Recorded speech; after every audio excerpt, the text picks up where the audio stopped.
Hello everyone, my name is Anil Giri और आज हम सीखने जा रहे हैं यूज़ ऑफ देयर।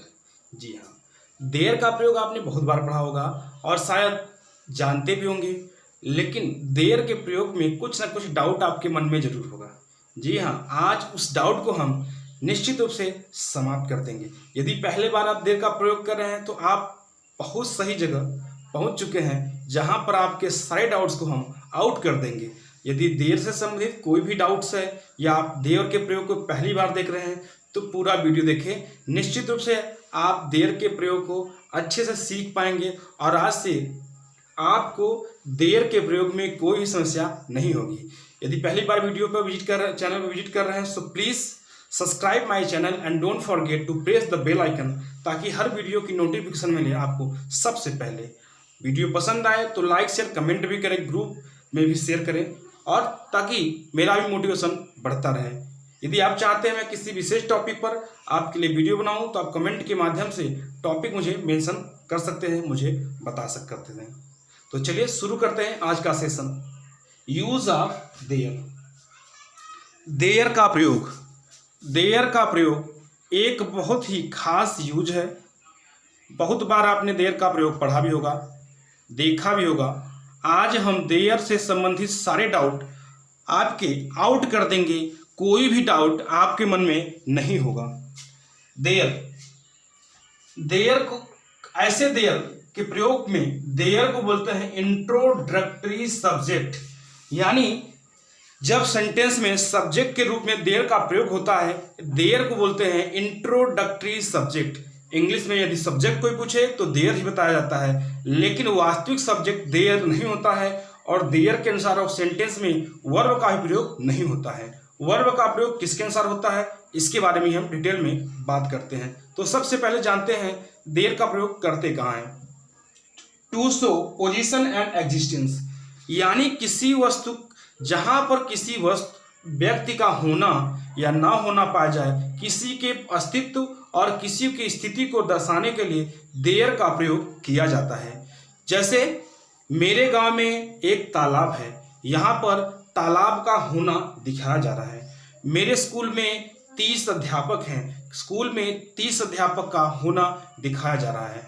मेरे घर में 4 कमरे हैं, तो यहाँ घर में कमरों की स्थिति को होना दिखाया जा रहा है। यानी देयर का प्रयोग वहां पे किया जाता है जहां पर किसी चीज का होना या ना होना दर्शाया जाए। देयर का प्रयोग जब किया जाता है सब्जेक्ट में, सेंटेंस में मेन वर्ब नहीं होता है। यानी जब एक्शन वर्ब होगा तो देयर का प्रयोग नहीं होता है। तो उस नाउन, जब मेन वर्ब होता है, एक्शन वर्ब होता है, तो जो चीज पाया जाता है, जिस जगह होना या ना होना दर्शाया जाता है, उसी को सब्जेक्ट बना दिया जाता है। लेकिन जब किसी के होना ना होने का सेंस हो और सेंटेंस में मेन वर्ब ना हो तो वहां पर देयर से ही सेंटेंस को प्रारंभ करते हैं। और देयर के साथ हम वर्ब का जो प्रयोग करते हैं वह उस नाउन के अनुसार किया जाता है। यदि जो चीज पाई जा रही है वह एक है तो प्रेजेंट टेंस में इज का प्रयोग करेंगे और प्लूरल होने पर आर का प्रयोग करेंगे। इसी अनुसार अगर कोई चीज सिंगुलर है, पास्ट टेंस में सिंगुलर के लिए वाच और प्लूरल के लिए वर का प्रयोग, फ्यूचर सेंस में विल बी का प्रयोग सभी के साथ किया जाता है। स्ट्रक्चर देखिए सबसे पहले, फिर हम आपको सेंटेंस के माध्यम से और भी बेहतर समझाने का प्रयास करते हैं। सेंटेंस का स्ट्रक्चर होगा, सबसे पहले आपको देयर लिखना है, फिर प्रेजेंट टेंस में है तो इज, सिंगुलर होने पर, प्लूरल होने पे आर का प्रयोग करेंगे। फिर जो चीज पाई जा रही है उस वह नाउन है तो नाउन लिखेंगे, यदि एक्शन है तो उसे आईएनजी फॉर्म में रखा जाएगा।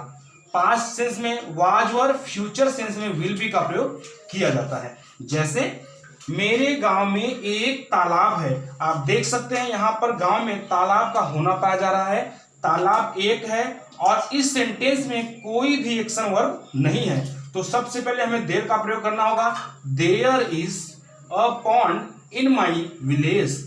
There is a pond in my village. जंगल में एक संत रहते थे। ध्यान दीजिएगा, जब भी देयर का प्रयोग होता है तो एक्शन वर्ब नहीं होता है, किंतु लीव एक ऐसा एक्शन वर्ड है जहां पर रहता है वहां पर सिर्फ और सिर्फ सब्जेक्ट के रूप में देयर को ही रखा जाता है। लीव क्रिया यानी रहना के सेंस में जब लीव का प्रयोग किया जाता है, सब्जेक्ट के साथ जब रहना शब्द जुड़ा होता है तो वहां पर हम देयर का ही प्रयोग करते हैं। जंगल में एक संत रहते थे, देयर लिव्ड अ सेंट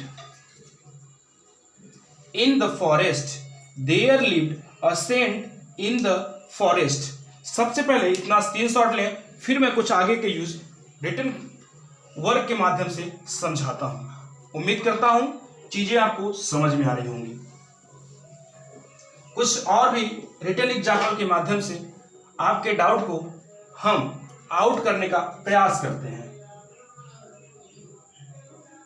मेरे विद्यालय में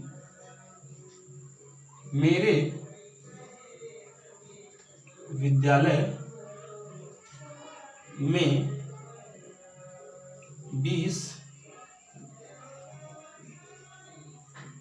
अध्यापक हैं।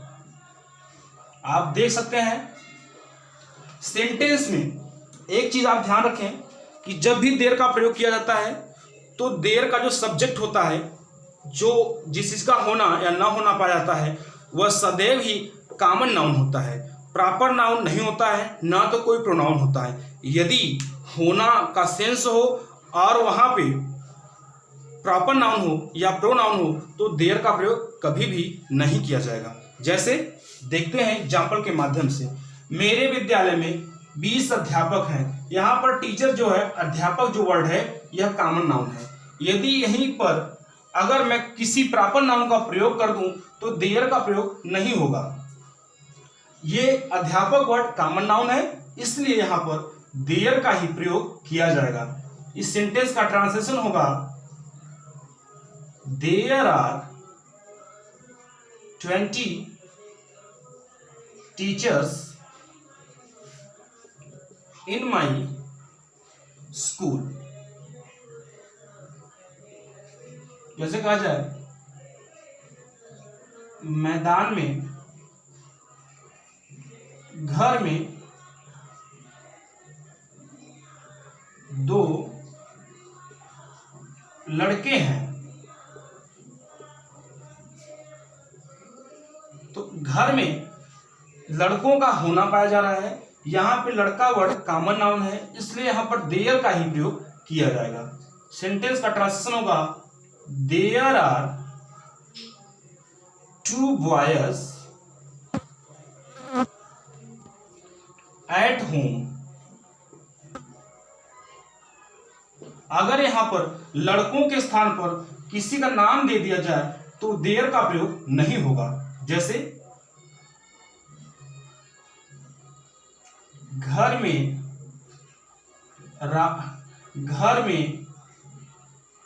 राहुल है, तो ये सेंटेंस, क्योंकि राहुल शब्द जो है प्रॉपर नाउन है, इसलिए यहां पर देयर का प्रयोग नहीं किया जाएगा, बल्कि राहुल को ही सब्जेक्ट बना दिया जाएगा। Rahul is at home. जब सेंटेंस में सब्जेक्ट कोई कॉमन नाउन होगा, अनिश्चित सब्जेक्ट होता है, तो वहां पे देयर का प्रयोग किया जाता है। प्रॉपर नाउन और प्रोनाउन रहने पर देयर का प्रयोग नहीं किया जाता। कोई एक्शन वर्ब रहेगा तब पर भी देयर का प्रयोग नहीं करते हैं। देयर के प्रयोग में सबसे बड़ी शर्त है कि किसी चीज का होना या ना होना पाया दर्शाया जाता है, साथ ही साथ जो चीज होती है वह कॉमन नाउन होती है, वह अनिश्चित सब्जेक्ट होता है और वहां पे ही देयर का प्रयोग किया जाएगा। प्रॉपर नाउन, प्रोनाउन रहने पर, एक्शन वर्ब रहने पर देयर का प्रयोग नहीं होता है। कुछ और भी एग्जाम्पल ओरल लेते हैं। मेरे गांव में 2 कुआं हैं। There are 2 wells in my village. मेरे शर्ट में 5 बटन हैं। There are 5 buttons on my shirt. मेरे बैग में 2 पेन हैं। There are 2 pens in my bag. मेरे गांव में 2 जंगल था। मेरे गांव में 2 जंगल थे। There were 2 forest in my village. मेरे घर में 2 साइकिल थी।